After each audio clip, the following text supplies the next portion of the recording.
My mom took us to therapy to try and wrap the family back together after her string of abusive boyfriends lost her custody of us, but she claimed she was doing all she could to protect us, so I went off on how she didn't do anything but split us apart. I apologize for any grammatical errors, I'm on mobile at the moment. Hello all, I, 23F, am in sort of a pickle and currently my majority of my family is against me. My mother, 41F, has 6 kids altogether. Myself, my sisters, 22F, 19F, 17F, 16F, and my brother, 23M. Growing up was sort of drama for all of us. My mother never had a good track record of picking good men, and a lot of times me and my siblings would witness her boyfriends beat her or berate her. Her second boyfriend would often hit us when me and my siblings were younger as well. It's a whole lot more, but then this post would be very long. However, about 5 years ago, my mother lost custody of my 3 younger sisters. There was some abuse going on with my mother's most recent ex-boyfriend. We didn't want our sisters in foster care, so me and my brother begged our grandmother to take them in, until me and my brother could come up with a plan or take custody of them. Dramatic, I know, but it's always just been me and siblings against the world in my eyes. My grandmother, the saint she is, took my sisters and told me and my older brother not to worry about getting custody of them because we should be focusing on our lives in college. While me and my brother were hesitant at first, we decided to head off to college to kind of build up some status, I should say. I dropped out of college because I couldn't afford to keep up with the cost and get my tuition down below a certain cost. However, my brother graduated last year. Smile, my sisters have been happy with living with my grandmother, and my grandmother loves having them around. She says she gets to see her grandbabies every day and it's a blessing. They are comfortable living with her and my grandmother has no change of still caring for them. But back on course with my mom. When she lost custody, me and all my siblings with no contact with her, including my grandmother. Around 2 months ago, my mother sent me an email explaining that she would like to get back in contact with us and do family therapy. At first I didn't say anything to my siblings because in a sense I felt like I was protecting them. However, she sent me a second email the following month after explaining that she broke up with her boyfriend and she really missed us. She wanted to do family therapy because she had a lot of pain built up and she knew that we probably did as well. I talked with my grandmother about it and she told me that I should ask my siblings if they wanted to and have it be their choice. I spoke with my siblings about it and the youngest were on board because they did miss our mom. However, myself and my other siblings were hesitant. But, for the sake of my younger siblings, I responded to her and we set up a time to meet up. About 3 weeks ago, we met up at a restaurant and my mother looked exhausted, but eager to see us. I declined a hug because I wasn't comfortable with it and my mother looked pissed. My mom got caught up with all of us and she asked during our lunch if my younger siblings would consider coming back home and her getting custody back. My younger siblings said they weren't sure and I could tell they looked uncomfortable. I tried to change the subject, but my mom wrapped it back around. She started mentioning on how we all could be a family again now that we're older and she can rebuild what was broken. The rest of the meeting became a blur for me because I honestly checked out. A lot of buried emotions were coming up and I shut down. After the meeting, I got an email from my mom later that night that she was really upset that I didn't hug her or say goodbye to her when we left. She said it was giving a bad impression to my younger siblings and they would probably start mistreating her as well. I'm not going to lie, that email filled me with anger because she had a lot of audacity. I didn't respond and I got another email from her, but it was a confirmation for our first family therapy session. We had it yesterday. We did the usual first introductory process and getting familiarized. Later during the session, my mom was going on and on of how she did everything she could to protect us and etc. The silence from me and my siblings were pretty loud and our counselor/therapist asked how we felt about that. My other siblings didn't speak. I wasn't planning on speaking either, but then what my mom said just made me snap. She told our therapist that I told them not to say anything because I wanted to turn my siblings against her and she scheduled this session to help us and not split us apart. After that, I just went off. I started screaming that she wasn't a good mother and she did nothing to protect us. She constantly vented to me about her relationships or her problems. This led me to internalize a lot of her issues as my own or my stressors. She never protected my brother when her boyfriends would beat on him when he tried to protect either her or my sisters. She never even thought of reporting her ex when my sisters first came to her about the abuse they experienced at his hands. I went off on a lot of other things, but at this point she was bawling and so were my siblings. I told my therapist that if anyone was splitting the family up it was her with her stupidity, ignorance and just flat-out neglect. I was breathing hard after the incident and after thinking about it, I'm not happy at all I blew up like that. My therapist decided we should take a break, but I told him I was just done. I was not going to sit here and listen to her trying to blame me for her actions or her problems. The session ended quickly after that, and later on in the night, my phone started blowing up with calls and texts from my mother's side of the family. They started berating me and saying that I was a horrible person for hurting my mother like that and making her feel horrible.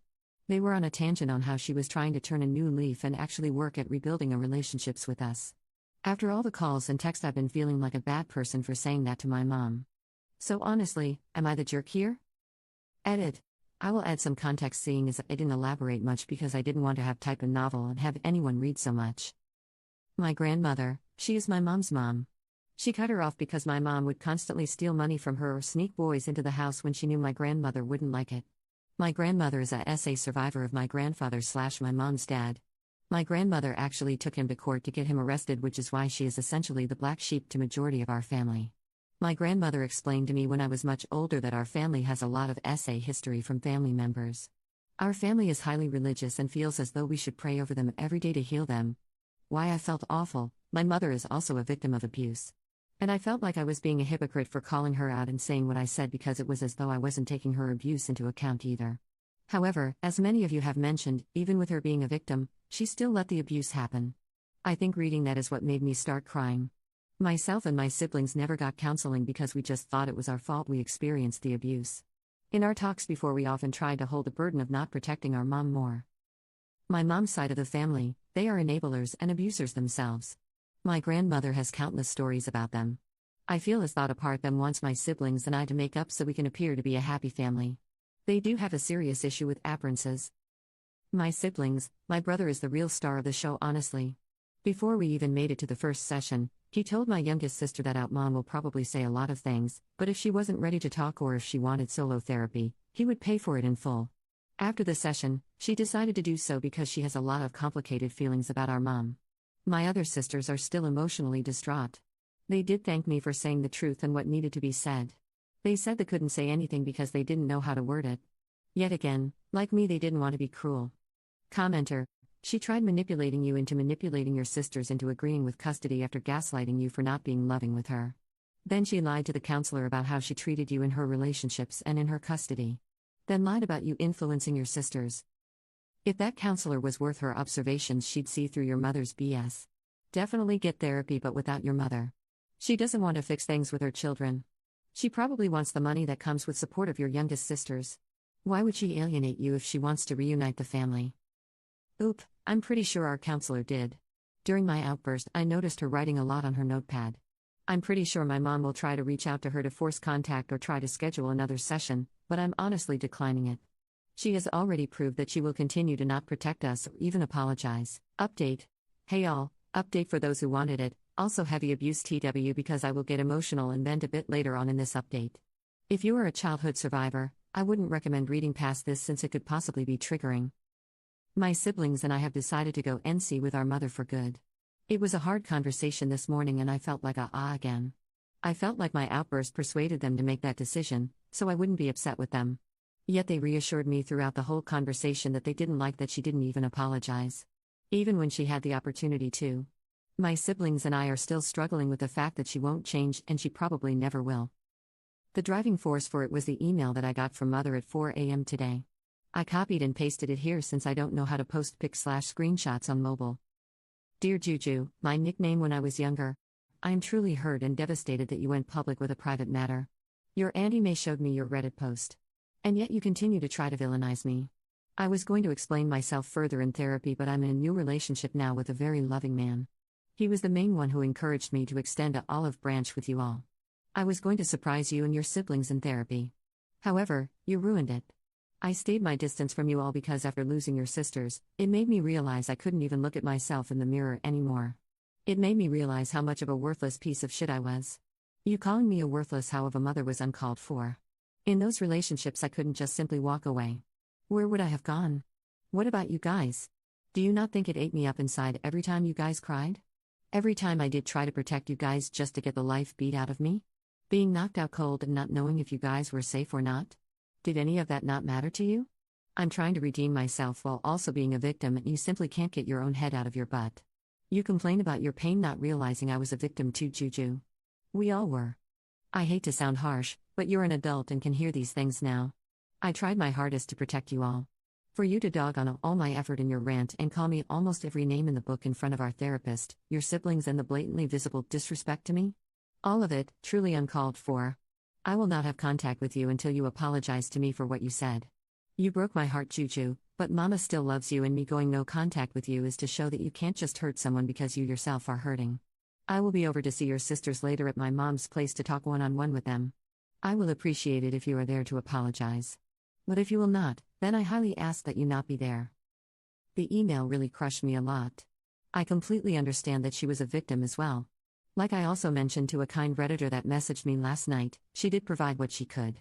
Yet there were many moments we either went hungry or without some necessities. SP? One of my most embarrassing moments was asking strangers on the street for money so me and my sisters could get pads and tampons. My mom's third boyfriend threw ours out because he didn't believe in periods. That whole ordeal, among others, were so damn humiliating. I got a mixture of anger and sadness when she said she tried her hardest to protect us. Where was the determination when her boyfriends would beat the hell out of me and my older brother because we didn't want them either alone with our sisters or touching our younger sisters? Where was she when she heard me getting SA in the room right next to her and heard me screaming for her?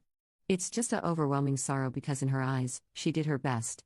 But in my eyes, she did absolutely nothing, and I told her as such and then some in our session. Like many of you pointed out, she may have been a victim, but she did nothing to protect us. I have to sit with that for the rest of my life? My siblings have to deal with that for the rest of their lives. I have to work through all the damage she caused while she gets to play hero and have her redemption arc? I'm done with her, and I'm happy to know the feeling is mutual according to her. She did call my grandmother this morning during breakfast and demanded that she let her see her kids. My grandmother told her that she could try, but she wasn't coming past the gate unless my sisters wanted her to. My grandmother put her phone on speaker and asked my sisters if they wanted to see her. My youngest sister actually responded this time and said no. And not for a very long time at the minimum. My mom tried to scream at my grandmother, but I could hear her voice cracking from trying not to cry on the phone. My grandmother told her she could go F herself and don't call her again. After that is when the conversation about no contact got put into overdrive. My siblings have their own memories of her to account for. They aren't comfortable with me sharing them, so I really just shared mine and a bit of my brother's. It's just also surreal to me. I thought that maybe she was actually okay with being alone, but here she is, not being truthful of when she broke up with her most recent ex. I didn't ask because I don't even care anymore. Yet she's already in a new relationship? It's a hard thing to grasp that my mother just can't be alone. I even feel disgusting calling her my mother because it stings to know that she never really was a mother. Not to me or my siblings. For my family that has been messaging me, I just block them on every social media platform. They stopped trying to call me since I set up my phone with an app to reject all calls from unknown numbers that aren't my contacts. As for my mom, I copied and posted my response here. Victoria, since you are no longer my mother, I have no need for formality. You make me absolutely sick to my stomach. You know the pain you caused me and my siblings. You know you didn't do a thing. You know that you never even had a grain of a maternal instinct. If you did, you never would have allowed us to get hurt. I know you can't sleep at night with those thoughts running around in your head. I hope for the rest of the life it eats you up inside. Your new boy toy will be the only thing by your side when you're frail and almost dust. I'm done allowing you to hurt not only me, but my brother and sister as well. You have no right to try to prance your happy fake butt into our lives now that you see we are doing well without you. It hurts, doesn't it? To know that even through all of it, we are 10 times the better person you could ever imagine in your twisted little head. You don't have to worry about me contacting you. I will have nothing to do with you. Even after your death, I will have no connection and hopefully no memories of you. You may still be alive and breathing. But to me, you are a shallow corpse of a stranger, and I intend to keep it that way. You live in a fantasy world, and I hope on your deathbed you have such a crippling feeling of regret that you croak on the spot. Don't ever contact me or my siblings again. My brother wants you to know he'll spit on your grave if he ever finds out you died, so sleep well with it, you fudging batch. I'm not too proud of my response, but at this point she is not a thing to me. She should have been a long time ago, but it felt so good to get that pain from the most internal part of my chest. I'm pretty sure she won't put up a fight seeing as my words hurt her so much. If she does and her antics are crazy enough, I'll update again. However, for now I'm taking a well-deserved break and I'm signing myself up thought therapy. I realize I have a lot of anger and resentment built up that I need to work through correctly and positively. Thank you guys for the support and the kind messages. I will be posting some of them on a vision board to help through my therapy. Thank you Reddit so much for being here in a time of need for a stranger. Love you all. Commenter. She told our therapist that I told them not to say anything. Knew she really made stuff up in therapy and thought it'd fly.